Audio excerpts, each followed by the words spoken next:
আসসালামু আলাইকুম রহমতুল্লাহি ওয়া বারাকাতুহু। আলহামদুলিল্লাহি ওয়াহদা ওয়াসসালাতু ওয়াসসালামু আলা মান লা নাবিয়্যা বা'দা, আম্মা বা'দ। সম্মানিত দর্শক শ্রোতা ভাই ও বোন, শক্তিশালী রাসূলুল্লাহ সাল্লাল্লাহু আলাইহি সাল্লাম কাদেরকে শক্তিশালী বলেছেন? গায়ের জোর বেশি থাকলেই কি সে শক্তিশালী? কাউকে পরাভূত করতে পারলেই কি সে শক্তিশালী? কুস্তি খেলে কাউকে হারিয়ে দিতে পারলেই কি শক্তিশালী বলে বিবেচিত হয়?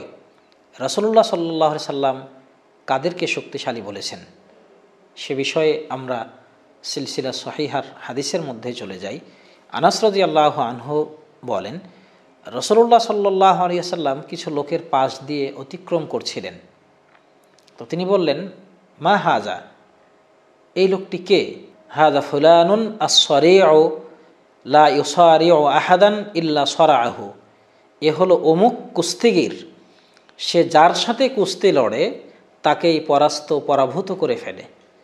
তার গায়ের জোর এত বেশি, যার সাথেই কুস্তি লড়ে তাকেই পরাস্ত করে ফেলে। এ হলো সেই কুস্তিগীর।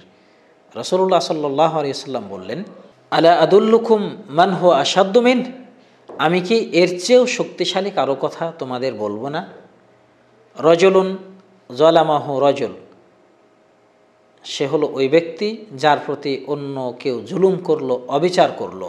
ফাকাজামা গায়যাহু ফাগালাবাহু ওয়া গালাবা আলা শাইতানি ওয়া গালাবা আলা শাইতানি সাহিবি, সে তার রাগ গোপন করে নিল, রাগ প্রশমিত করল, ফলে সে ওই লোকের উপরে বিজয় লাভ করল, সে নিজের শয়তানের উপরে বিজয় লাভ করল এবং তার সাথীর শয়তানের উপরে বিজয় লাভ করল।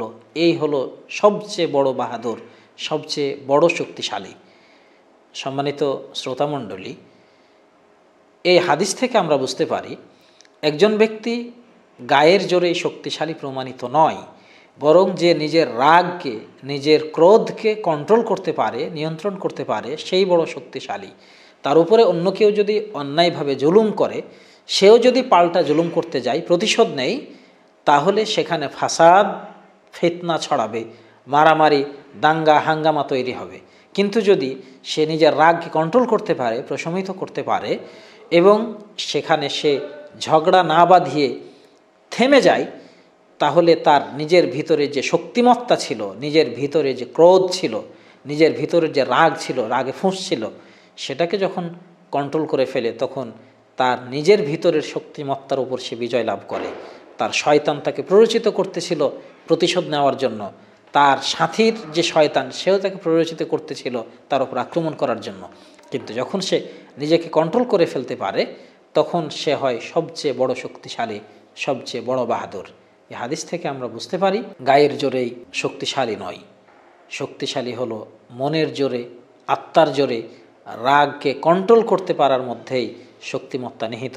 রব্বুল আলামিন আমাদের সকলকে রাগের সময় কারোর প্রতি রাগ হলে, ক্রোধ হলে, সেই সময় রাগ কন্ট্রোল করার তৌফিক দান করুন। আল্লাহুম্মা আমিন। আসসালামু আলাইকুম ওয়া রাহমাতুল্লাহি ওয়া বারাকাতুহু।